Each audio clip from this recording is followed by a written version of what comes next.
Buenos días. Para continuar con las tertulias del día de hoy, tenemos un invitado especial, el doctor Gilmer Cerrato, mi profesor.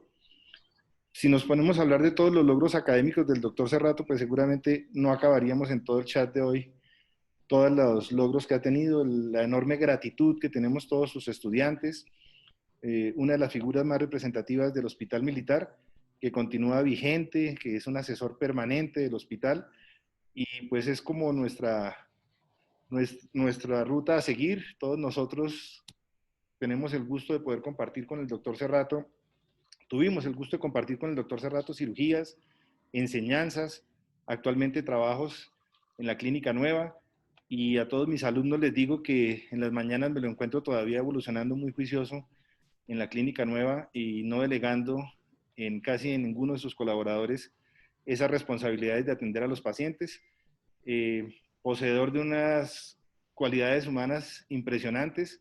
Con mucho orgullo, pues para esta tertulia es muy grato contar con la presencia del doctor Cerrato. Les digo nuevamente mi profesor y no con el ánimo de adularlo, pero yo diría que profesor casi del 90% de las personas que se vinculan con este chat.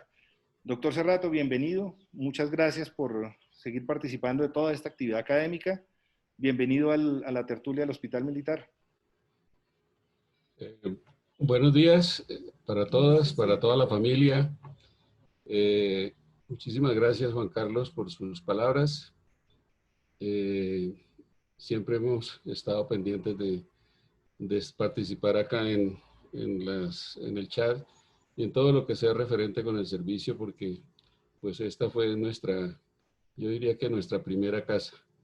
Realmente dedicamos muchísimo tiempo, pero lo hicimos con mucho deseo de aprender, de colaborar y de hacer que los nuevos neurocirujanos de nuestro país estén siempre vigentes y siempre pensando en función de grandeza, preparándose. Y realmente es más para mí un honor que ustedes me hayan invitado nuevamente a la conferencia del servicio. Muchísimas gracias, Juan Carlos, por todo lo que usted está haciendo por que estas webinars se realicen de una manera perfecta, con participación de gente muy importante de nuestra Latinoamérica. Y la verdad, pues queremos simplemente aportar algunos mensajes, porque la vida es de eso, más de mensajes, y aportar, por supuesto, algunos tips que nos permitan tener una práctica muy buena con responsabilidad en el manejo de los pacientes. Quería pues mostrar esta primera imagen. Pues no tiene nada que ver con los tumores intramedulares, pero es la historia, y ustedes saben que a mí siempre me gustó la historia de la humanidad. Esta es la biblioteca de Éfesos, en Turquía, hoy Turquía, antes todo era Grecia. Y ellos, los griegos, pues nos dieron todos los tips para el futuro de la humanidad. Sabían que los conocimientos había que repartirlos, enseñarlos, mostrar la experiencia, y por eso pues muestro esto que en algún momento estuvimos por allá y nos llamaba la atención que esta gente le aportó para la humanidad, para el resto de la vida. Allí se reunían de todas las personas con los diferentes estratos sociales y con los conocimientos también de toda índole. Entonces, pues es como un mensaje para que continuemos, y de hecho así se está haciendo, a pesar de las vicisitudes de la pandemia. Seguimos buscando todos los medios para comunicarnos a través de las nuevas tecnologías a través del mundo. Eso lo pensaban ya desde antes los asirios, y esto que pueden ver ustedes acá a la izquierda es la primera tablet, le puse yo. Está en el Museo Nacional de Estambul, en Turquía, y es cómo se dejaron ellos, los asirios, ya hace más de 5.000 años, escritos, plasmadas sus experiencias y sus conocimientos a través de estas primeras escrituras cuneiformes.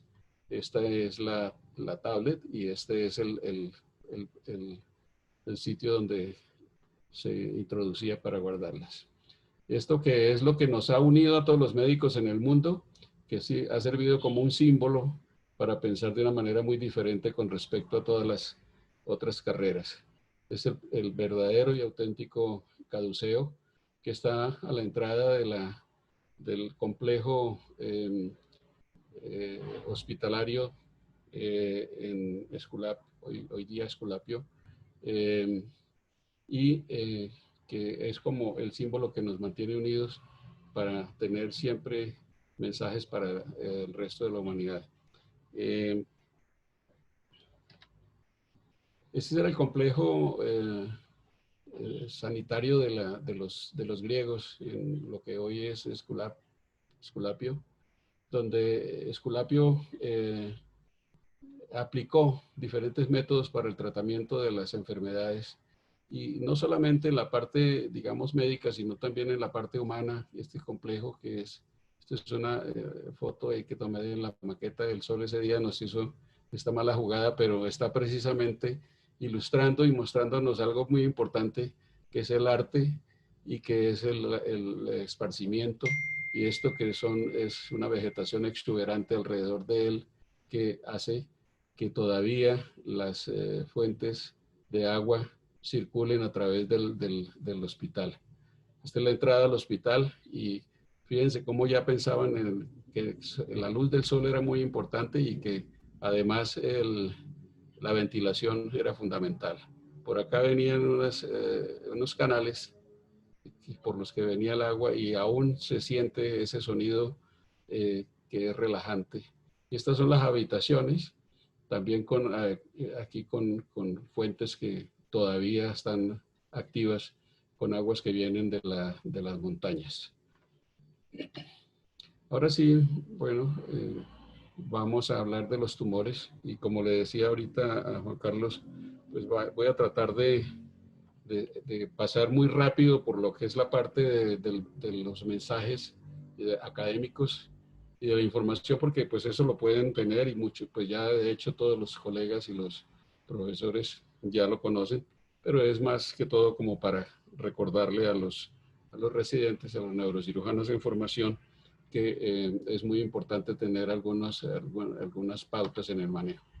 Los tumores intramedulares tienen una incidencia del 3%, con respecto a todos los tumores del sistema nervioso central. Su presentación puede ser atípica.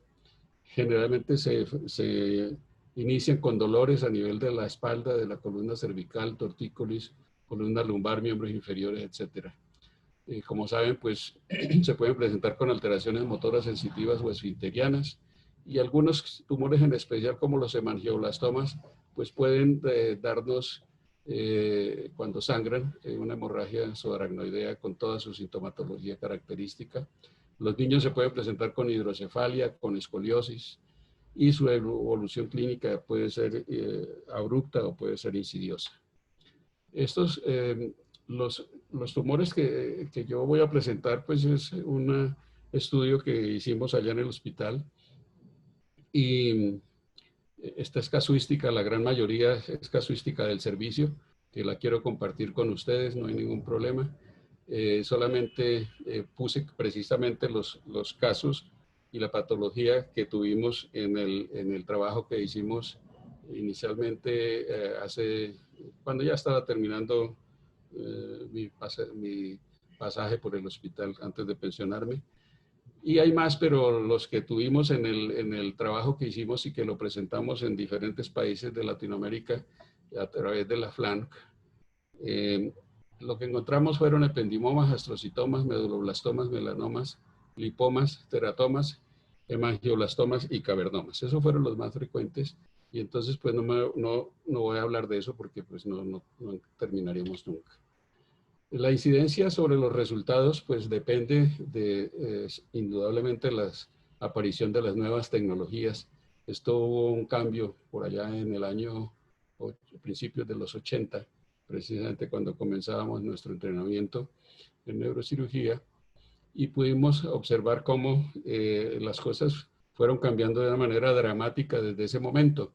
Entonces, el aporte más importante, por supuesto, para el manejo fue las imágenes, las nuevas técnicas de imágenes diagnósticas, especialmente en este caso, pues la resonancia magnética nuclear. Pregábamos mucho cuando en esa época todavía no teníamos los neuroradiólogos en Colombia, éramos nosotros los que teníamos que hacer todos los estudios neuroradiológicos y tomar las decisiones de acuerdo con ellos. La mejoría en el diagnóstico histoquímico ha permitido pues que ahora se clasifiquen de una manera diferente y que sea un muy buen aporte para poder saber cuál es el pronóstico. El instrumental neuroquirúrgico, por supuesto, es fundamental. Voy a mostrar precisamente esa evolución, cómo simplemente porque queríamos hacer las cosas, no contábamos de pronto en su momento con esas nuevas tecnologías, pero de todas maneras lo hicimos. La electrocoagulación bipolar, por supuesto, en toda la neurocirugía fue el pilar para el cambio en los resultados. El aspirador ultrasónico, yo siempre he pensado que todas estas nuevas tecnologías tenemos que utilizarlas, pero hay que utilizarlas con muchísimo cuidado. Les voy a mostrar solamente un caso en el que lo utilicé y realmente había que utilizarlo, si no, no se podría haber operado ese paciente, porque nunca un aparato de estos puede tener la sensibilidad propioceptiva que tenemos los cirujanos en nuestras manos para poder saber hasta dónde debemos llegar y qué no debemos hacer. El monitoreo intraoperatorio es muy importante porque esto, bueno, ahora hablaremos un poquito más de eso, pero es muy importante tener antes de esto, es un mensaje importante porque estos pacientes generalmente tienen alteraciones en el neuromonitoreo y esa es una ayuda en caso de una posible demanda porque es muy frecuente que se presenten complicaciones. El tratamiento oncológico, por supuesto, la aparición de nuevos medicamentos, la quimioterapia y por supuesto que el reto para todos en este momento es una remoción total y dejarle al paciente con una buena calidad de vida. Si no se piensa en eso, es mejor no intentar porque una nueva cirugía siempre será un problema. La ultrasonografía es una gran ayuda también. Ahora les mostraré un caso que tuvimos en que abrimos y no encontramos nada y eso pues es una tecnología que es muy de gran utilidad para nosotros en momentos desesperantes.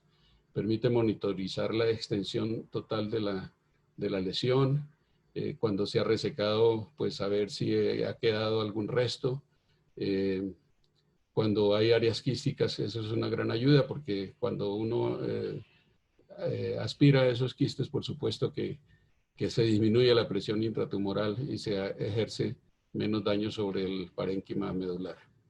Los estrocitomas y los ependimomas tienen características y patrones ecogénicos muy diferentes y entonces es muy importante conocerlos, por supuesto, para saber qué tipo de lesión posiblemente se nos vaya a presentar. Sigamos un poco adelante por cuestión de tiempo. Este es el caso que les comentaba para un ejemplo de la ultrasonografía. Pues por supuesto que aquí no la tenemos, pero me encontré con es un paciente primo hermano de un neurocirujano, amigo nuestro, de todos ustedes también, que me lo envió para operarlo con un tumor intramedular, pero que por supuesto cuando abrimos no encontramos, aquí no se ve nada, sino venas grandes, una médula aparentemente normal, pero ¿dónde íbamos a abrir? Imposible abrir la médula sin saber dónde se encontraba. Solamente buscando estos viejos trucos que todos tuvimos que aprender desde la formación para saber en qué sitio podría estar, pero adentro entonces nada. ¿Qué hicimos? Llamar a radiología para que nos enviaran un ecógrafo, poder realizar una ecografía intraoperatoria y evidentemente pues aquí como se ve perfectamente, a ver, esto no me, acá se alcanza a ver la lesión intramedular, esta es la médula espinal, y esto es la imagen tumoral que nos permitió abrir con más tranquilidad la médula, y acá pues el resultado de la fotografía de la lesión exactamente en ese sitio. El monitoreo intraoperatorio es muy discutible, ha sido muy discutido. Es increíble cómo hay trabajos extensísimos para hablar de él y para decir que a veces no es necesario, pero yo siempre he pensado que eso nos da una gran seguridad porque tenemos la posibilidad de saber cuándo debemos parar, aunque dentro de los contras a veces se encuentra con que nos dice el neurofisiólogo que se fueron los potenciales y resulta que generalmente se pueden presentar este tipo de situaciones. Y la parte legal, ¿no? Se me olvidó, es muy importante porque, por ejemplo, en algunos países, en Estados Unidos, no se puede hacer una lesión de estas, operar una lesión de estas si no se tiene el monitoreo, porque ante una demanda la tenemos perdida. Las limitaciones del neuromonitoreo pues están relacionadas desde el punto de vista biológico, como los hemangioblastomas, que no están exactamente en el interior de la médula y que por supuesto pueden dar falsos positivos o negativos. La parte sensitiva es pobremente representada porque pues obviamente el paciente está dormido, entonces no hay cómo explorar eso. Nos pueden dar falsos positivos musculares en los potenciales evocados motores y su especificidad en esos casos es de un 90%. Es muy importante tener en cuenta que eso no lo debe hacer cualquier persona, debe ser una persona entrenada con mucha experiencia, porque aquí es la vida o la muerte o los miembros inferiores o superiores de un paciente o sus esfínteres. Esta escala que la sacó el doctor McCormick es pues una escala que nos ha servido para poder precisamente hacer trabajos de investigación y para poder saber con exactitud cuándo, cómo se maneja la casuística y sus resultados. Es una gran ayuda, no me voy a detener en ella, se la encuentran en Google sin ningún problema. Las metas del tratamiento, como decíamos, pues es hacer un control del tumor, un control local, con cirugía o con radioterapia, que es muy discutida también. La descompresión medular es lo que normalmente es mandatorio. La estabilidad de la columna es muy importante porque uno en aras de hacer una resección completa de pronto le genera una inestabilidad al paciente que puede ser después mucho más complicada de manejar. El control del dolor y con respecto a pues, los tumores metastásicos, por supuesto, tener que manejar primero de dónde viene y pensar en que esta es una medida quizás paliativa que difiere, por supuesto, de la parte de las curativas que dan los tumores primarios. Con los tumores metastásicos intramedulares son diseminados vía hematógena, son poco frecuentes, representan menos del 0,5%. En nuestra casuística nos dio el 0,9 por un caso que tuvimos, que vamos a mostrar. El manejo médico pues se hace con corticosteroides, quimioterapia, radioterapia. El manejo quirúrgico, pues la resección microquirúrgica. Con respecto a la radioterapia con externo, puede ser bidimensional 2D o tridireccional 3D o de intensidad modulada. El CyberKnife es una gran ayuda también para los casos difíciles, inoperables o metastásicos. Es un brazo robótico articulado que permite distribuir la dosis de la radiación en forma precisa y homogénea. En Colombia pues ya disponemos en algunos sitios de él. En Medellín hay uno que está funcionando ya hace varios años. Las indicaciones de la radiocirugía es un coayudante en el posoperatorio de algunos tipos de tumores, no en todos. En los pacientes con tumores inoperables, que hay que hacer algo, por supuesto. En las múltiples lesiones que puedan tener diseminación intrarraquídea también. En los tumores de crecimiento lento y progresivo, que a veces tienen un mínimo compromiso o no lo tienen, entonces pues puede ser también, y personas que por supuesto tienen el temor de la parálisis, de la paraplegia o la cuadriplegia, que es obvio y que muchos prefieren no dejarse operar. Y en los casos, en los pacientes que tienen comorbilidades que hagan que es una contraindicación quirúrgica definitiva.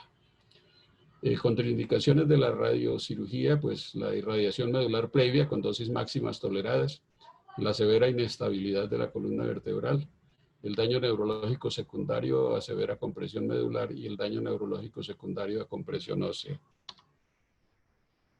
Las complicaciones relacionadas con la irradiación, pues son la radioterapia previa, eso aumenta, por supuesto, los antecedentes de múltiples cirugías, el compromiso de la columna torácica inferior.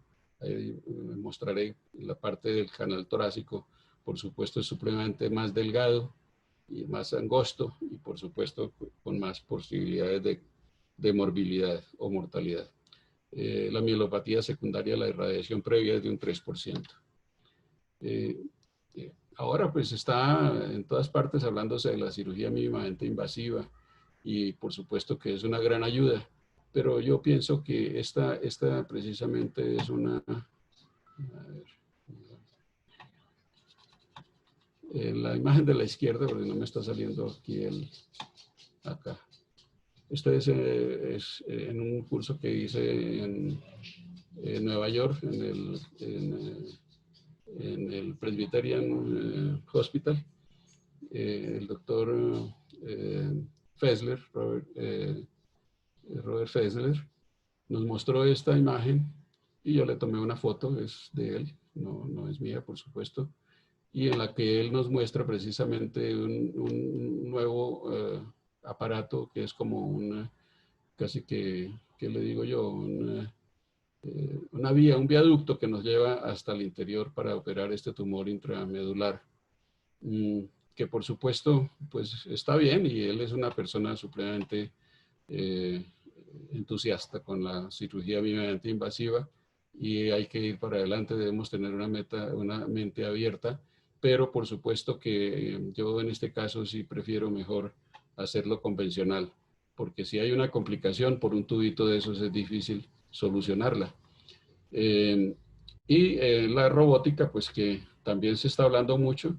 Este fue en un curso este fue en Las Vegas en un curso de cirugía mínimamente invasiva y este fue en el Presbyterian en Nueva York.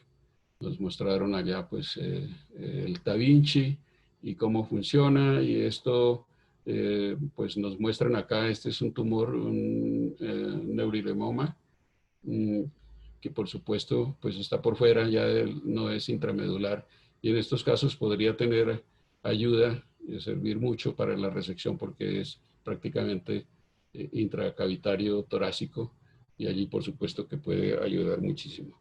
Pero pues para hacer un tumor intramedular yo diría que no lo veremos ni nosotros ni la próxima generación. En conclusión, pues la cirugía es el gold standard. El objetivo es la resección completa. Los resultados dependen de la experiencia del cirujano, del estado neurológico previo del paciente. Los pacientes parapléjicos no mejoran. El déficit neurológico posoperatorio se presenta siempre, pero es transitorio. Obviamente que si no se hacen las cosas bien puede ser definitivo. Cuando las lesiones son muy grandes, pues el riesgo de lesión permanente es mayor. Y antes de generarse un daño neurológico severo, es necesario precisamente llevar al paciente a cirugía porque después no va a mejorar. Esta es una parte, como le decía ahorita a Juan Carlos, para los tumores de los niños que son un manejo, es un mundo aparte, es un mundo diferente. Realmente es dramático tener que enfrentarse uno a operar un niño con una lesión que sabe uno que de pronto puede fallarle la cirugía y quedar parapléjico o cuadripléjico de por vida. Entonces el manejo pues las especificaciones para el manejo deben dirigirse hacia el diagnóstico, a la decisión terapéutica. No es lo mismo en un adulto decirle, mire, usted se puede quedar paralizado, a decirle a un niño que no sabe qué es eso, pero hay que decírselo muy claramente a los padres y firmar que siempre en el consentimiento informado los riesgos inminentes que hay. El manejo siempre microquirúrgico, y hay que tener en mente siempre el crecimiento de la columna de los niños. El adulto pues su columna está como está, pero los niños va a seguirles creciendo y van a generarse, si no se tienen en cuenta algunas pautas en su manejo, que le puedan generar una escoliosis o problemas de dolor de por vida. Bueno, estos son los mismos.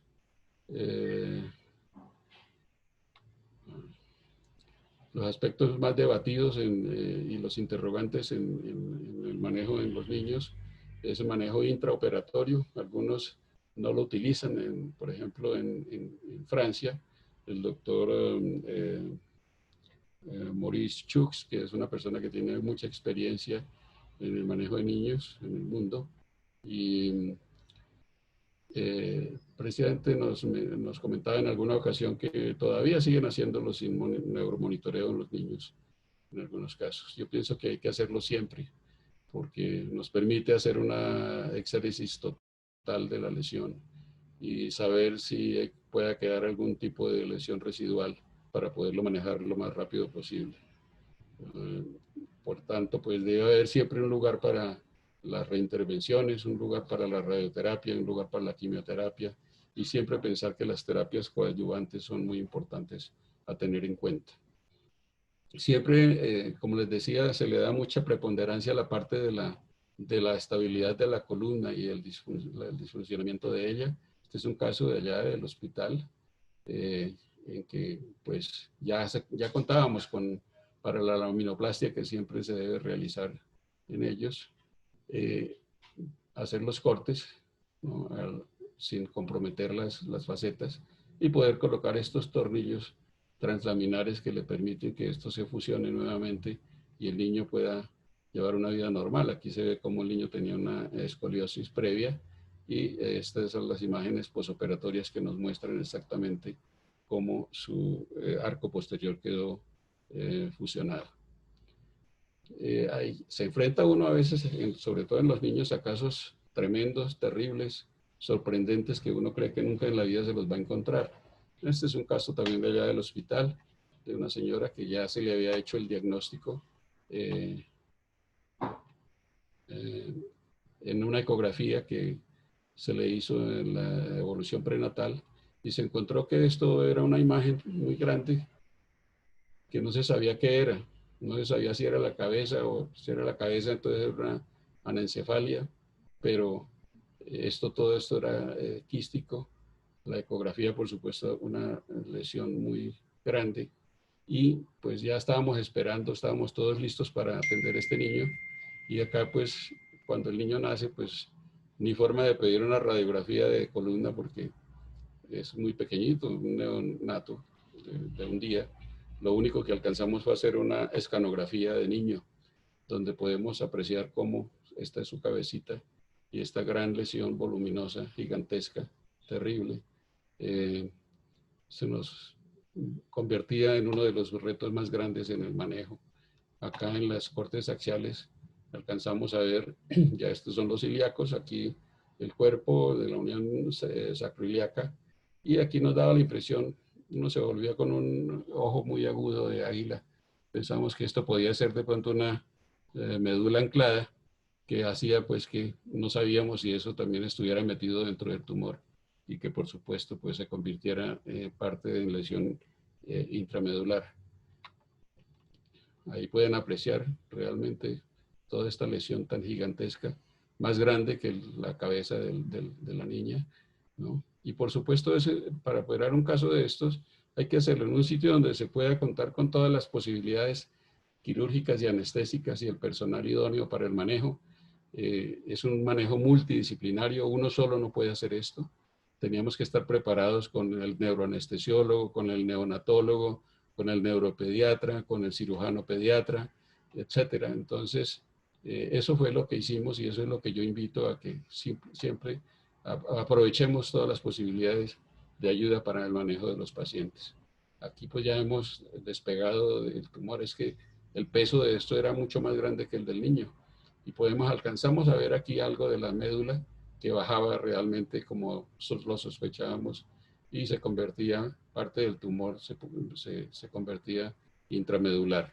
Cirujanos plásticos, yo no hubiera podido cerrar este niño, por supuesto, entonces íbamos ya con el cirujano plástico especializado en niños para que nos hiciera el cierre, y esta es la niña como a los 4 o 5 años, allá en la oficina del servicio de neurocirugía en el segundo norte en ese momento. En conclusión, representan el 35% de los tumores espinales. Su localización es preponderantemente cervical. Su evolución es muy lenta, incluso puede ser de años. La mayoría son astrocitomas benignos. El tratamiento microquirúrgico tan pronto sea posible es lo mandatorio. Aquí no hay nada, no hay lugar para esperar qué. La irradiación es discutible, pero se hace. Hay que saber mucho de eso y por eso siempre debemos escuchar también a los radiooncólogos para que nos den las sugerencias mejores para poder obtener el mejor resultado. La quimioterapia puede ser efectiva. En algunos centros, en Estados Unidos inclusive, le dan con mucha frecuencia quimioterapia a los niños que los papás no los dejan operar. Y siempre, como decíamos, a hablar de inestabilidad espinal, prevención de ella con la laminoplastia que les mostré, que eso es lo que se hace ahora, pero que nosotros, por supuesto, en los inicios del manejo de estos pacientes, no contábamos y teníamos que hacerlo de una manera rudimentaria y difícil. Quiero hacer aquí un reconocimiento muy grande a dos personas que realmente pues aportaron en nuestra vida la posibilidad de hacer las cosas mejor. Este que es el profesor Alejandro Jiménez Arango, ¿qué pasó? ¿Sí? Juan Carlos, ¿están escuchando bien? ¿O se les corta? ¿No están escuchando? ¿No están escuchando? Juan Carlos. ¿No se escucha? ¿No se escucha? Se escucha perfectamente. ¿Sí? bueno, seguimos. Seguimos. Entonces, gracias. El profesor Alejandro Jiménez, que fue el fundador de nuestro servicio de neurocirugía del Hospital Militar y de 3 otras escuelas muy importantes en el país, la Universidad Nacional, la Escuela de la Javeriana y la de la Fundación Santa Fe de Bogotá. Él nunca se reía, por eso esta foto para mí es supremamente interesante y agradable, verlo sonreír al lado mío, al lado la esposa de Enrique, su hijo, uno de los mejores neurocirujanos que también ha dado nuestro país. Finalmente, pues bueno, eran sus genes y en Enrique se ve representado esa calidad de persona como el profesor Alejandro Jiménez, lleno de sabiduría, que nos enseñó a saber cómo se operaban los pacientes, y no solo eso, sino la parte humana, el manejo de ellos. Y este viejito que fue el que partió la neurocirugía, la historia de la neurocirugía mundial en dos, antes de Yasar Gil y después de Yasar Gil. Es una persona pues que todos lo conocen, no vamos a hablar de él, pero para mí fue muy satisfactorio, es una de las fotos que yo más quiero, porque para mí es un orgullo. Esto fue en Estambul en el pasado Congreso Mundial de Neurocirugía, cuando se le condecoró a él como el neurocirujano del siglo XX, y por supuesto, qué gran felicidad tenerlo al lado, abrazarlo y ser testigo de eso, que es el doctor Peter Black, que es un expresidente de la Federación Mundial. Vamos a hablar de las recomendaciones generales muy rápido porque hay cosas que son más importantes. Entonces lo voy a leer. Evitar la posición sentado, la cabeza siempre en posición neutra y en un soporte de Mayfield. No es posible operar a estos niños, sobre todo los niños, en un soporte que no nos dé la garantía de poder contar con menos complicaciones. Yo tuve un caso desgraciado, no desde el punto de vista neurológico, pero sí desde el punto de vista de sus tegumentos, que se maceraron en una cirugía de 8 horas y que le comprometieron su frente y su barbilla. Entonces, pues es muy importante tener en cuenta eso. No dar anestésicos halogenados, porque modifican los potenciales evocados somatosensoriales. Los relajantes musculares solamente se deben dar para la intubación del niño, especialmente. y en general para todos los pacientes. Alteran los motores, los potenciales motores, y siempre entrar con una dosis de metilprednisolona con el protocolo de trauma, es decir, 30 miligramos por kilogramo de peso en bolo y 5.4 por kilogramo hora en las siguientes 24 horas. Las recomendaciones quirúrgicas, de pronto me paso esto porque estamos colgados, pero entonces para dar paso a los pasos quirúrgicos, yo los dividí en 3 pasos. Uno que es biopsia con pinzas y tijeras, que es muy poquito. No soy partidario de este primer punto, pero hay casos en que no se puede hacer nada, y entonces, porque son inoperables, entonces por lo menos para saber de qué tipo de lesión se trata. Buscar la disminución del volumen, hablaremos de eso con un ejemplo. Buscar los planos de clivaje. La mayoría que tienen de los tumores que tienen el plano de clivaje son los ependimomas, y los astrocitomas apenas en un 30%. El tercer paso es mantener el lecho quirúrgico exangüe, un excelente plano de clivaje para poder lograr una resección total. El aspirador siempre protegido en la punta con algo muy suave. Podemos utilizar inclusive los pedacitos de catéteres que se utilizan para las válvulas. Los algodones deben estar húmedos, impregnados de solución salina a temperatura de 37 grados. Utilizar siempre micropinzas simultáneamente. Tener cautela al seccionar el pedículo vascular, y el cierre meningeo siempre hacerlo con una sutura muy delgada, 6-0, para la parte del aracnoides, y nunca dejar la dura abierta como nuestros antepasados lo hacían. Hoy contamos con elementos que nos facilita la duroplastia, y antes, por supuesto, y yo aún todavía puedo utilizar más bien tejidos, injertos autólogos, para evitar otras complicaciones. Como les decía, esto es rudimentario. Esto lo hice con Enrique Jiménez, el hijo de mi profesor. Yo venía de Estados Unidos en ese momento, y esto lo aprendí de un colombiano que lo diseñó y lo publicó en el Pediatric Neurosurgery del año 83, creo que fue. Sacar toda la parte posterior de la columna cervical, los arcos posteriores. Nos tocó hacerlo con Harrison. Prácticamente no teníamos todavía los elementos cortantes de hoy. Y esto es como quedó pues el lecho quirúrgico completamente libre de tumor, exangüe, y las estructuras vasculares preservadas. Este es un hemangioblastoma. Esta es el tumor partido en dos, abierto en dos. Y estas eran las imágenes como se hacía el diagnóstico. Esto era una mielografía ya con metrizamida, afortunadamente, que nos muestra esta imagen en copa de champaña, que nos hace pensar en que esto era una lesión y una dilatación fusiforme de la médula, que nos hacía pensar en que lo que tenía era eso, un tumor intramedular y no un tumor subdural. Este es el caso ya en el posoperatorio. Eso logramos pues hacer los orificios en las láminas y en las facetas con perforadores, y lograr colocar nuevamente el colgajo posterior, los arcos posteriores fusionados, y los pegamos con alambre, los cuales nos permitió que esta paciente, que ustedes seguramente conocen a varios de estas personas, de estos personajes. Esta es Neila, que fue la enfermera jefe de nuestro servicio, que pasaba revista con nosotros todos los días, y esta que era la jefe del departamento de enfermería, y la paciente y su hermana, que eran familiares de la jefe de enfermería.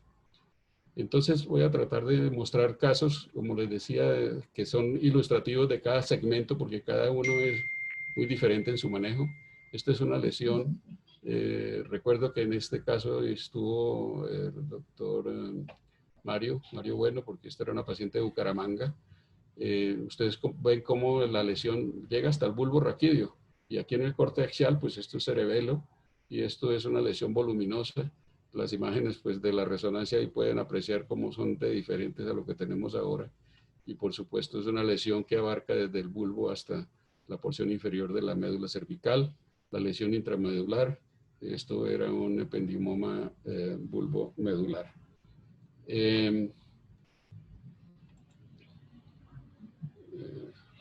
Acá. Esta es una cirugía que fue muy larga y la hemos reducido a menos de 2 minutos. Lo que les decía, acá pues abrimos acá y resulta que nos vino el tumor. La presión era tan gigante que dije, no, no puedo seguir. Y entonces lo que hice fue precisamente drenar esa porción quística para luego seguir con la disección. Ahí veían una tijera de Taylor, por favor no lo vayan a hacer. Eso ya es historia, pero no teníamos nada más que hacer sino utilizar los recursos que se tenían. Siempre trabajar con la punta de la succión y con el disector en torno al tumor y preservar, no tocar el interior de la médula para evitar lesión de los cordones posteriores, el haz espinotalámico, etc. Aquí ya hemos resecado la porción inferior primero que todo y luego nos vinimos a lo que era la porción superior. Aquí estamos abriendo la porción quística que se iba hasta el bulbo y por supuesto cuando sale líquido es supremamente gratificante porque es pensar en que podemos hacer una resección completa como se hizo acá. Esta es Marlene, que fue, ahí estaba todavía en el hospital, ahí lo pueden ver, Sexto Norte, caminando perfectamente. Y acá esto que a ustedes los enorgullece, que es la Facultad de Medicina de la Universidad de Nueva Granada.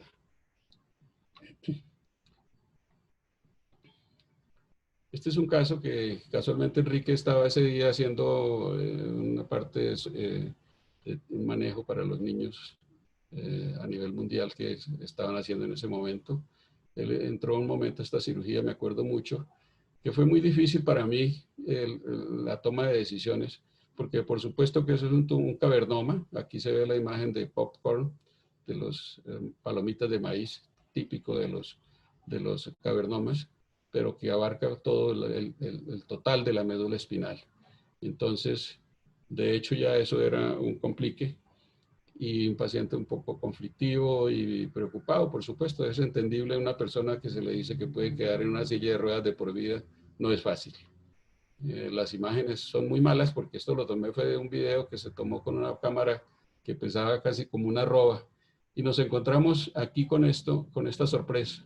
Esto es una malformación arteriovenosa epidural, espinal torácica superior. Por supuesto, una sorpresa muy grande y para poder operar el tumor teníamos que operar primero la malformación. Lo que hicimos fue hacer una coagulación de las arterias radiculares de este lado, del lado izquierdo, y por supuesto que hacer la resección completa. Aquí vemos ya la médula, la dilatación del saco que nos permitía pues suponer que la lesión estaba allí, como evidentemente sucedió.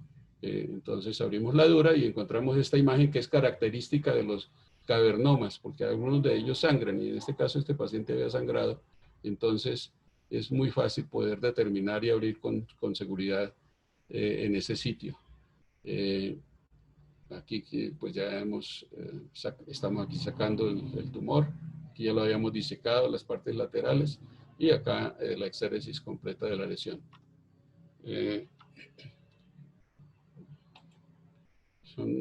Son cirugías que duran 7, 8, 10 horas, y por supuesto poder hacer un video en menos de 2 minutos para no cansarlos a ustedes no es fácil, pero pues quiero aportarles estas imágenes que yo sé que les va a servir más que todo lo que se pueda decir de estas lesiones. Por eso esas fotos son muy parecidas a esto y aquí estamos trabajando, por supuesto, con todo el cuidado para poder tener una buena exposición y evitarnos una lesión medular una vez que se abra y se nos venga de pronto el tumor como nos estaba pasando con el caso que les mostré ahorita. Ahí ya la imagen característica de los cavernomas, disección lateral y la parte anterior para poder hacer una exéresis no traumática y sin menores riesgos. Entonces ahí ya lo habíamos disecado. Y como ven, la lesión es casi el tamaño de la médula. Uno no entiende cómo una persona puede estar caminando con una lesión de esta naturaleza. Ahí estamos sacando el tumor. Como le digo, esta es una imagen pues ni siquiera lo podíamos hacer a través del microscopio. Yo todavía no entiendo cómo pudimos lograr hacer esa pequeña grabación que es de mala calidad, pero que es muy demostrativa porque nos enseña cómo debemos hacer las cosas. Este es un caso que le comentaba yo a Juan Carlos, precisamente este es un caso que Jorge Luque era residente, estaba comenzando a hacer su residencia, una paciente de Pasto, con esta lesión que había dado vueltas por todo el mundo, esperando que alguien le dijera que no podía, de pronto no se moría o de pronto no salía cuadriplégica. Por supuesto, ustedes ven esta lesión en el tallo, ¿no? Intracraneana, y pues obviamente con TAC, que son de muy mala calidad, no teníamos resonancia magnética en el servicio tampoco, pero esta reconstrucción sagital pues nos permitió mostrar hasta dónde iba la lesión. Esta es una fotografía intraoperatoria y a través, una foto tomada a través del visor del microscopio que nos muestra la resección completa de esto, que fue un caso muy importante en nuestra vida porque es un von Hippel-Lindau, es un caso que realmente no lo he visto descrito tampoco, igual que el anterior, el del muchacho Alexander, el que les mostré ahorita del cavernoma con malformación arteriovenosa. Todavía se puede publicar, pienso, porque llevamos muchos años y no lo hemos visto. Esta paciente la operamos allá en el hospital militar, precisamente, y ya tenemos aquí las resonancias posoperatorias donde se ve la exéresis total de la lesión en el corte axial, y en el corte sagital pues tampoco hay tumor. La paciente se fue muy bien para Pasto y después regresó como a los 2 años, que las piernas estaban fallándole y que no las sentía. Pues hicimos estudios acá, no vimos nada, entonces como ya sabíamos de qué enfermedad posiblemente se trataba, le hicimos una resonancia torácica y vean lo que nos encontramos, semejante tumor, que para colmo de males es anterior. Entonces, tumor intramedular y anterior, pues es un reto muy grande porque casi que a la fija podía salir paralizada si se operaba.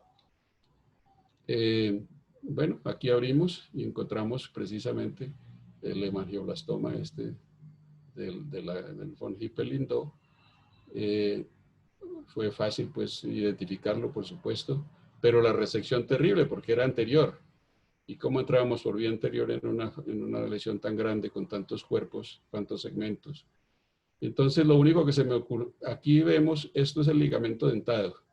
Lo único que yo pensé en ese momento era cortar ese ligamento para que me pudiera facilitar hacer una rotación de la médula como la vemos acá. Esto fue en el año 92, creo que fue 94. Fue.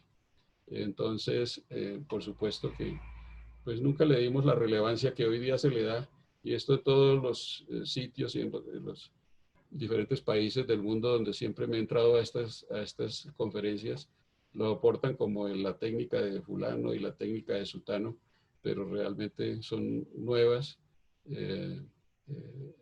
informaciones, nosotros no le dimos la importancia que tenía. Aquí pues ya se ve la lesión completamente afuera y las estructuras vasculares y la médula completamente libre y sin ningún daño. Sí, aquí entonces las imágenes posoperatorias, sin tumor, malita la resonancia por supuesto, pero aquí se ve el sitio donde la cavidad intramedular. La paciente se fue y después, como 2 o 3 años después, dolor en la pierna derecha, con pérdida de la fuerza y la sensibilidad. Todo esto normal, y hicimos lumbar y nos encontramos con esta lesión aquí en todo el foramen a la salida que estaba comprometiendo la raíz nerviosa de L5 y de S1. Y aquí se ve cómo el foramen de conjugación está supremamente agrandado. La imagen pésima, por supuesto, pero esa es una. Entonces ya tenía en la intracraneano, cervical, torácico, faltaba lumbar, lumbosacro y todo. Y esta es la imagen, pues, que típica del von Hippel-Lindau. Y bueno, se fue y después con problemas de otra índole de tipo digestivos, la estudiamos y encontramos esta gran lesión en el páncreas. En esa época teníamos un compañero grande que ya falleció, ustedes lo conocieron también, a Gabriel López. Se la mandé a Gabriel, que ya mostraba ser un cirujano general y vascular supremamente hábil. Él la resecó y la paciente mejoró. Y después apareció tiempo más adelante, siempre aparecía pero con algo diferente. Ahora aquí apareció con el hemangioma en la cápsula suprarrenal. Por supuesto también operada, dije, bueno, ya la paciente mejoró, no vamos a tener ningún problema, y aparece después otra vez que había perdido la visión en el ojo izquierdo. Pues esto es la imagen típica de un von Hippel-Lindau retiniano, y casos como este que tampoco se han publicado y están para publicarse todavía, nunca es tarde porque no aparecen. Este es este fue la última cirugía del doctor Alejandro Jiménez, mi profesor. Es un melanoma intramedular, y allí me comenzó a mí como ese prurito por estas cosas que son dramáticas, que son retos, y yo siempre he vivido de retos. Entonces cuadramos el paciente, alistamos lo que se tenía para esa época, y ese día me dice, doctor Cerrato, yo lo veo muy entusiasmado con esto, esta va a ser mi última cirugía, y usted ya me iba a graduar yo en un mes. Entonces me dijo, tiene que hacer este procedimiento, y gracias a Dios y para el paciente fue un éxito. Es una lesión primaria. Yo hice un estudio en esa época, encontré solamente 7 tumores primarios melanomas intramedulares en el mundo, y no he vuelto a ver por ningún lado esto. Esto sí es frecuente. Todas las imágenes que les he presentado son imágenes personales, excepto esta. Este es un caso del doctor Orlando Rojas, que debe estar allí viéndolo, me imagino. Era una paciente con un melanoma metastásico. Entonces, por supuesto, el pronóstico es diferente, como les decía inicialmente. La cirugía la hizo el doctor Rojas, exitosamente, no hubo mayores dificultades. Pues me invitaron a que entrara, y precisamente alcancé a tomar esa foto, y la presento porque pues yo nunca tuve melanomas metastásicos intramedulares, aunque esos son los únicos que se han reportado, no los primarios. Entonces, por eso la presento y le doy crédito al doctor Rojas de su caso. Bueno, complicaciones posoperatorias. Estos son ya habíamos hablado, me olvidó quitar esta imagen de acá, de los tumores que tuvimos en nuestra casuística. Y la experiencia personal, así a grosso modo también. Tuvimos en total desde mayo del 85 hasta mayo de este año, en total 106 pacientes. Aparentemente es muy poquito, pero un día hablando con el doctor Ventura, que es en este momento presidente de la Asociación Europea de Neurocirugía, decía que esto era muchísimo. Entonces, pues es muy interesante que nos hagan ese reconocimiento. Del 98, hubo 98 pacientes que correspondían al 92.5%.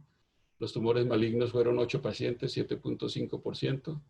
Biopsia solamente 8 pacientes, que correspondían al 7.5%, y que fueron precisamente en casos en que no se pudieron operar por las características de la lesión y por el daño que ya tenía.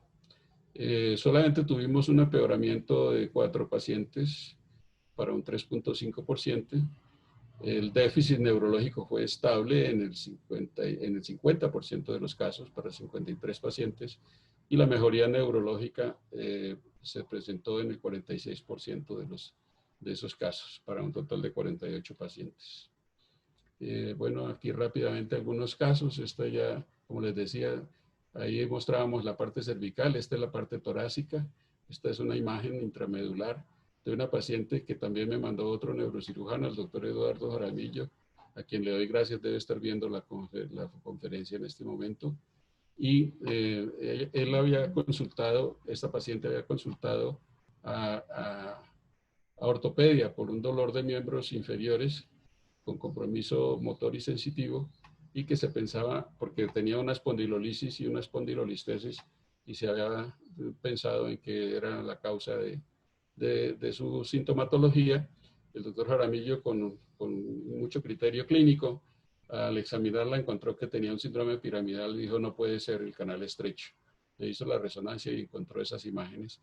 Total que para los jóvenes, para los que están en entrenamiento, siempre pensar que la clínica es lo más importante en el diagnóstico de los pacientes. Corte axial, se ve la lesión intramedular. Es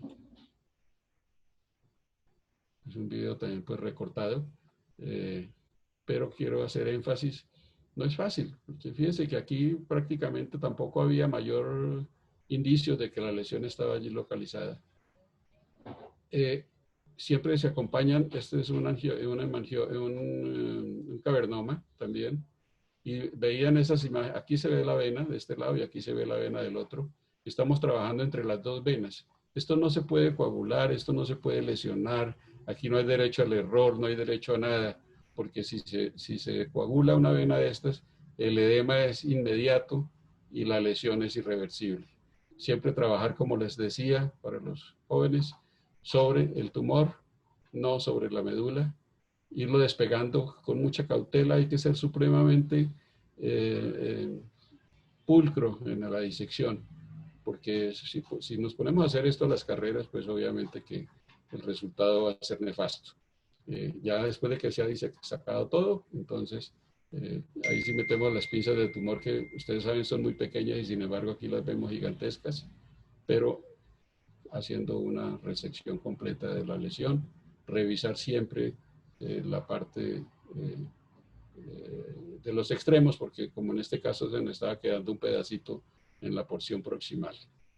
Aquí pues ya obviamente las estructuras vasculares libres, la médula espinal completamente preservada, sin edema, y pudimos cerrar completamente sin ningún problema.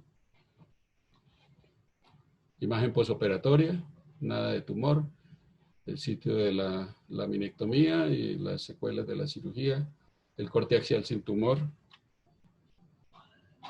Este es el caso que les mostré, el que no sabíamos qué hacer. En el caso del primo de nuestro colega, la imagen intramedular, la lesión intramedular y el posoperatorio que nos muestra pues que aquí las secuelas de la cirugía y la médula completamente libre, sin tumor. El paciente, gracias a Dios, le fue muy bien.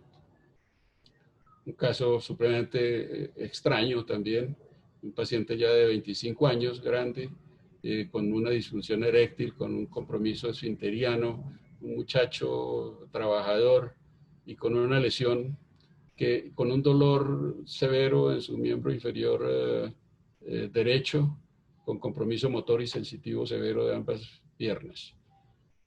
Como se ve acá, la imagen pues que se asocia a una médula anclada. Aquí se ve la médula, como la médula baja hasta la unión lumbosacra, ¿no? Y cómo el tumor se mete en el interior del cono medular.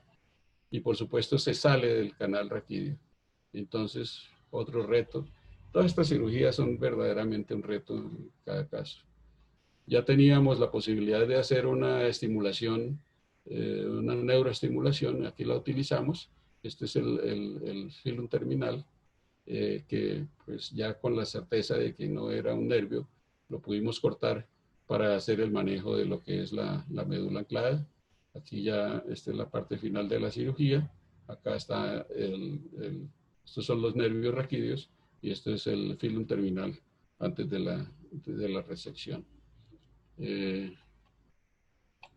También una cirugía muy dispendiosa, muy larga, pero que nos muestra mucho de cómo hay casos en que tiene uno de estas sorpresas.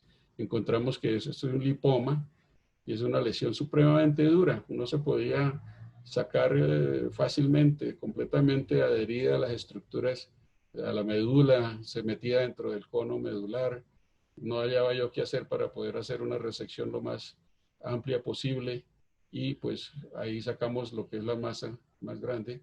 Y este es el único caso, como les decía, y que realmente pues tuve la necesidad de utilizar el aspirador ultrasónico, porque esto era muy duro, esto era un caucho, un cuero más bien.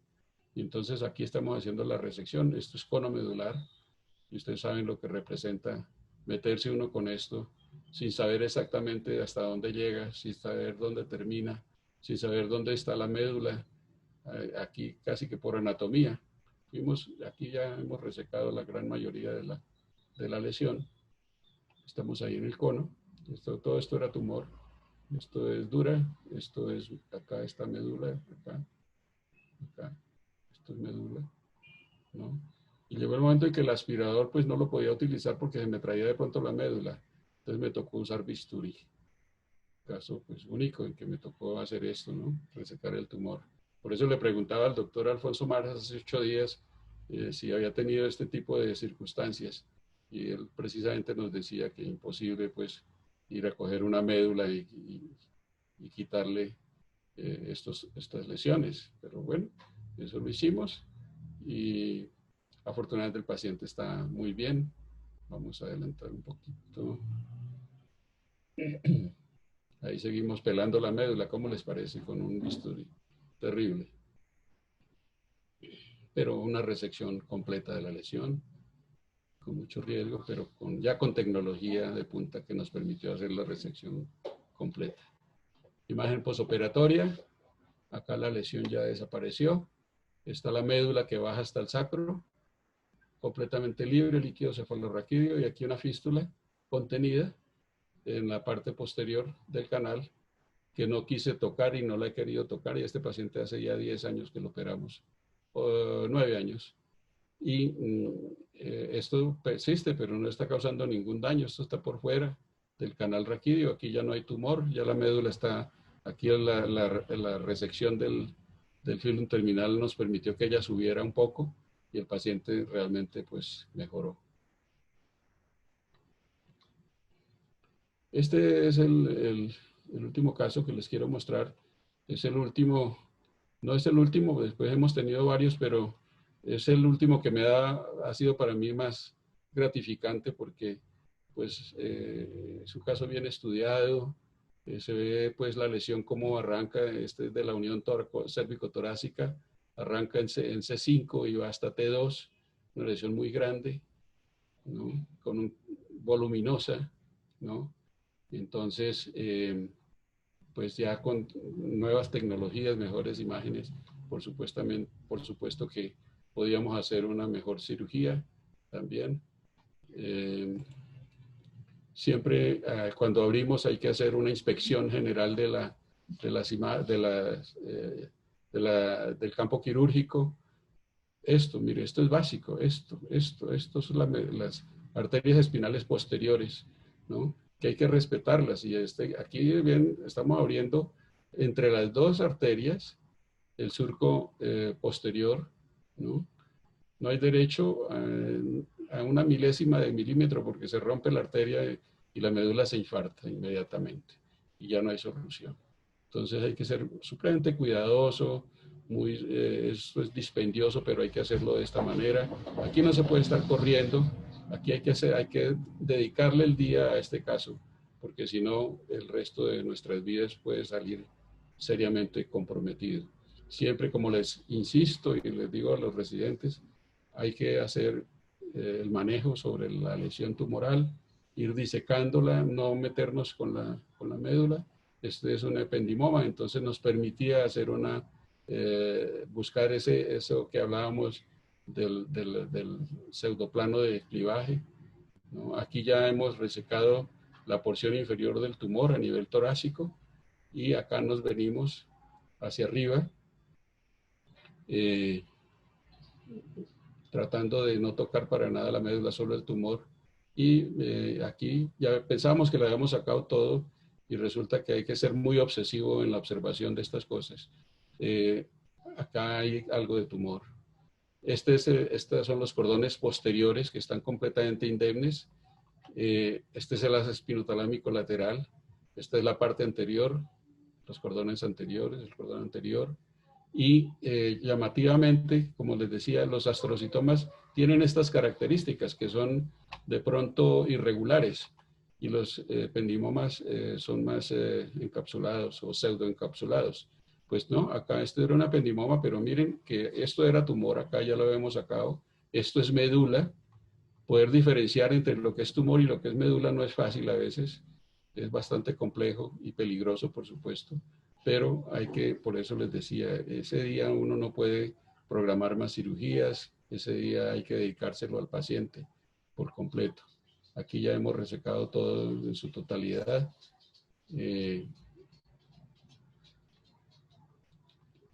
Hay resección completa. Esto deja un poco de Surgicel. Acá vemos cómo la médula, mire, se descomprimió completamente. Inclusive me permitió ver las raíces nerviosas.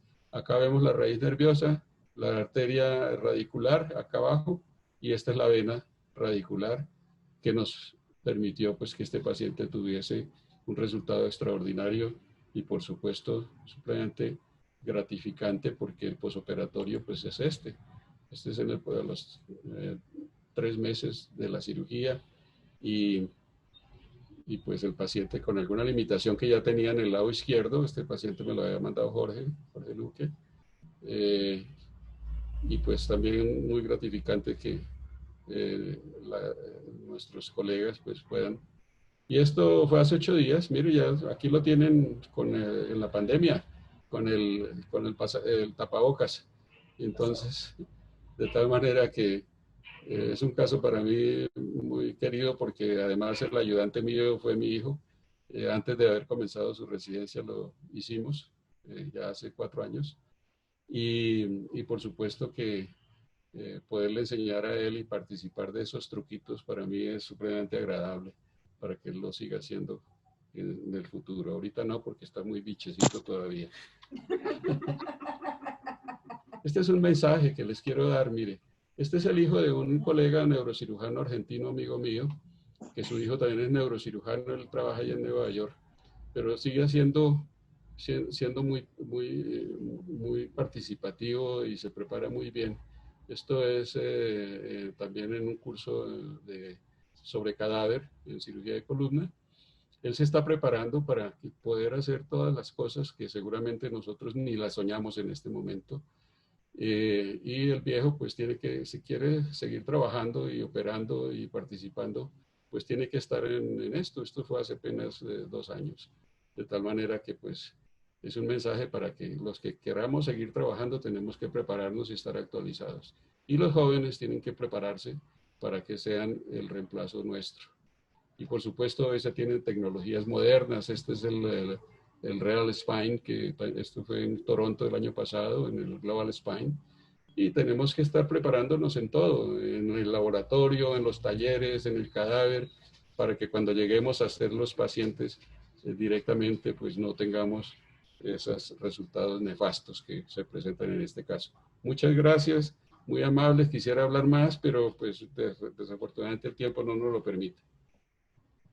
Doctor Cerrato, muchísimas gracias. Como le dije al inicio de la conferencia, pues sería faltarle muchísimo al tiempo si nosotros nos pusiéramos a hablar de todos sus logros académicos. Una extraordinaria conferencia donde nos muestra y nos sigue todavía ilustrando. Yo le quiero dar las gracias desde el calor de su hogar, rodeado de su familia, de su señora, sus hijos, sus nietos, que nos dedique este tiempo para poder compartir con nosotros. Es inevitable, doctor Cerrato, que muchas personas en el chat quieran participar. Ya hay varias personas que están levantando la mano y quieren participar y yo le voy a dar paso a ellos, pues además de saludarlo para poder hablar con ustedes. Muchas gracias, Juan Carlos. Muchísimas gracias, doctor Cerrato. De verdad, usted sigue siendo el referente nuestro en el hospital. Nos muestra cómo se hacen las cosas. Cuando tenga la conferencia que estoy preparando en 2 semanas, pues seguramente se va a llenar de satisfacción porque voy a compartir muchas de las enseñanzas suyas. Usted aquí muchas veces nos ha dicho que la semilla que sembraron sus profesores, el legado que nos dejó el doctor Jaquín y el doctor Jiménez, para mí sí es muy gratificante poder decirles a todos que tengo el gusto de operar con usted, de trabajar con usted. La vida me dio la fortuna de poderle recompensar de alguna manera a mis pacientes y sobre todo en su sangre, su hijo, que no es por adularlo aquí ni mucho menos, pero es un extraordinario residente. Lo conozco desde los 4 años de que cuando me borraba los pacientes del tablero de turno. Sigue siendo Pero, inquieto. sí, pero aquí en el auditorio hay muchas personas que desean hablar con usted, doctor Cerrato. Entonces está el doctor Fonseca, está el doctor Carlos Guinán. Le voy a dar el cambio al doctor Guinán y de inmediato al doctor Fonseca. Bueno, muchas gracias, Juan Carlos. Muy amable por la invitación y por permitirnos seguir ayudando y colaborando con el servicio, como siempre. ¿Cómo hago para ponerle el audio al doctor Guinán aquí? Pero no aparece. Sí, pero no aparece. No me lo deja. No me lo deja. ¿Doctor Guinán? Profe. Siga.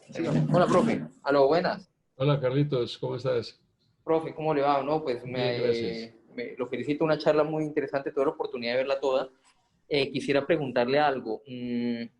Usted, es una consideración técnica, algunos libros le muestran a uno que uno trate de cerrar la pia madre, hacerle un punto al final cuando deja uno estos defectos grandes. En estos días tuvimos la oportunidad con Gustavo de hacer una derivación. Le pasamos un puntico con un prolene. Es un poquito tedioso, a veces uno dice, ¿será que hago más lesión con esto? Pero ¿usted qué hace? ¿Le gusta dejarlo el hueco abierto? ¿O será que sí cambia algo? ¿O es una cuestión meramente estética? ¿Qué piensa?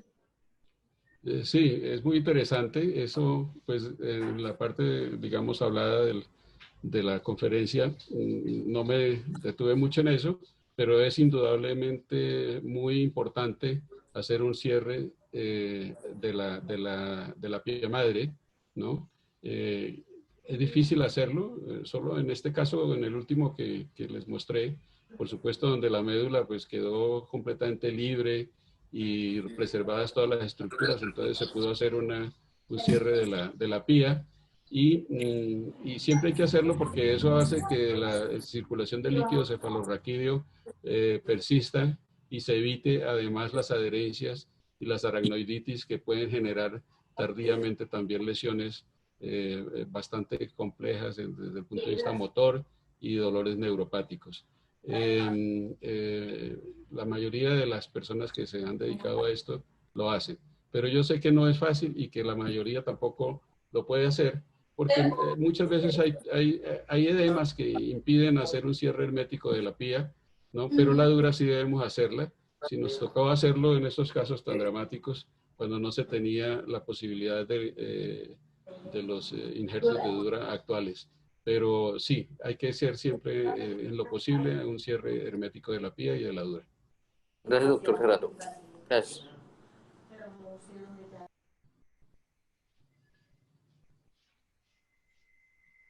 ¿Sí? ¿Les escucho? Ay, Himmler, ¿cómo está? Habla Marco Fonseca. Hola ¿Cómo Marco, ¿qué te ha va? habido? ¿Qué más? Gusto en saludarlo. Un abrazo gigante. Qué buena Muchas gracias. conferencia, Himmler. Qué buena conferencia, Muy donde amable. resume la experiencia de toda una vida. 106 casos de tumores intramedulares. Es, como dicen los bogotanos, un jurgo. Un Sí, jurgo. así es. Es una experiencia invaluable. Aprendí muchos trucos, como siempre he aprendido de usted. Siempre aprenderemos. Cuando yo era R4 llegó Himmler de instructor, y R4, R3 tal vez, ¿no? No me acuerdo. R4. Sí, Bueno, y siempre con ese espíritu de enseñanza que nunca ha dejado, y con ese colegaje absolutamente fascinante. Nunca olvidaremos las reuniones en su casa, Hitler. los asados y el aguardiente. Exactamente. El loro. El loro todavía vive. El loro que todavía está repitiendo lo mismo de mis alumnos. Solo quería agregar una cosa, Himmler. A raíz de la pandemia, nos quedamos sin la posibilidad de potenciales evocados, por lo menos hasta hoy. Sí. Y llamativamente me llegaron 4 casos en estos meses. Y los 4 casos los hemos hecho sin potenciales evocados, con todos de lesiones dorsales. Intramedular 3 y extra intramedular 1 a un ependimoma. Y a los 4 casos, discúlpenme, les fue muy bien y no tuvimos la oportunidad de potenciales evocados. El año pasado, alguna paciente que había problemas económicos en la clínica donde trabajo, No se pudo hacer con potenciales evocados, se demoró más de 2 meses, tenía un tumor intramedular, al final lo resecamos sin potenciales evocados y le fue muy, muy, muy bien. Yo creo que nada, ninguna técnica supera la técnica microquirúrgica que aprendimos nosotros allá en el Hospital Militar. Esa observación cuidadosa, el uso intraoperatorio de la ecografía es un aliado muy barato, muy fácil y que ayuda muchísimo. Simplemente para decir qué buena conferencia, Himmler. Un abrazo de haberlo visto y espero que nos podamos volver en el futuro. Muchísimas gracias, Marco, muy amable. Sí, tenemos que prepararnos para que nuestros alumnos se preparen muy bien, porque nosotros no nos podemos operar nosotros mismos. Entonces, ellos tienen que prepararse muy bien para poder nosotros ponerles nuestro cuerpo y nuestra tranquilidad a ellos. Sí, con respecto a lo de los potenciales evocados, alcancé a mencionarlo muy tangencialmente. Comentaba que el doctor Morichuk, que usted lo conoce muy bien, porque es un neurocirujano prestigioso en Marsella, dedicado al manejo de niños, él precisamente era el que cuestionaba que a veces no era indispensable realizar esos potenciales, ese neuromonitoreo. Pero nosotros que estamos a veces supeditados a las demandas y a las llenas carroñeras que están allá abajo del hospital esperando a ver si a alguien se le complica algún paciente para poderlo demandar. Entonces, siempre hay que, en lo posible, tener esa posibilidad para que no nos vayan a cuestionar más adelante o no le quede a uno en su conciencia de que no hizo todo lo posible.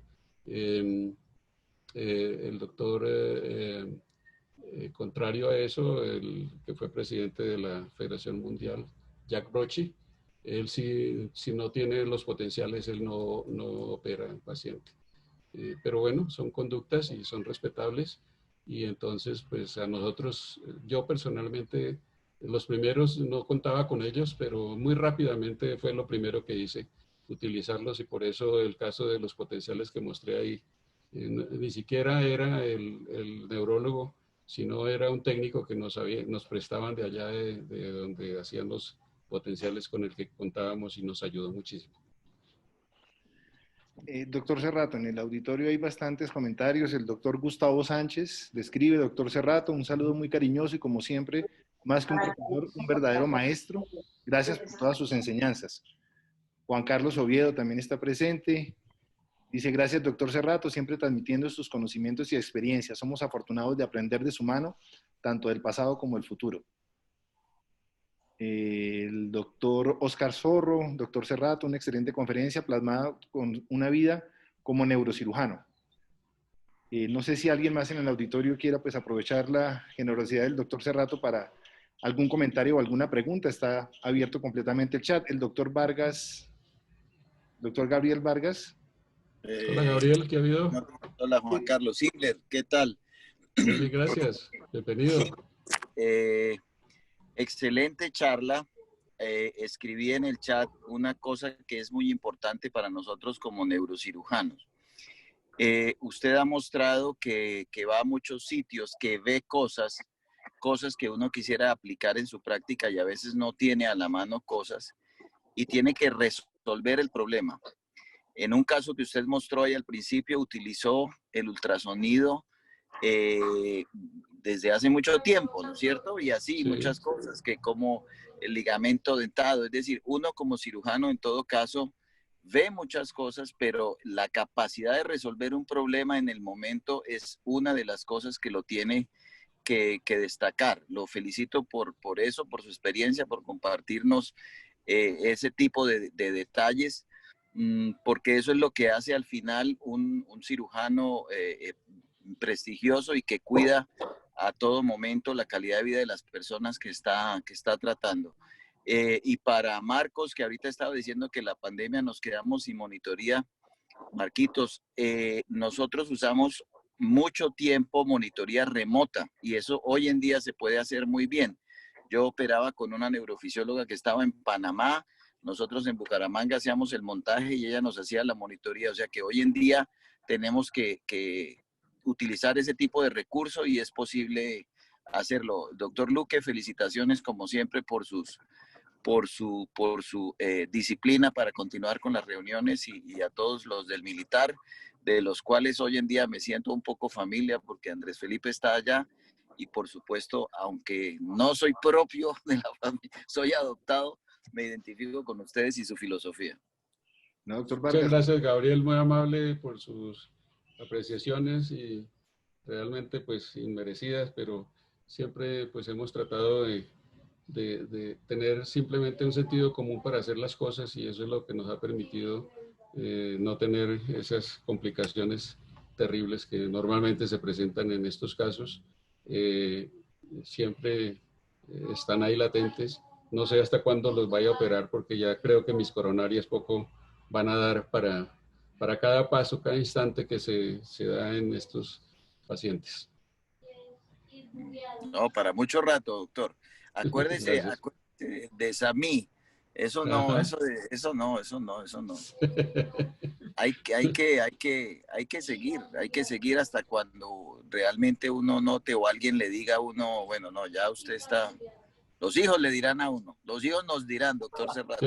Cierto, gracias.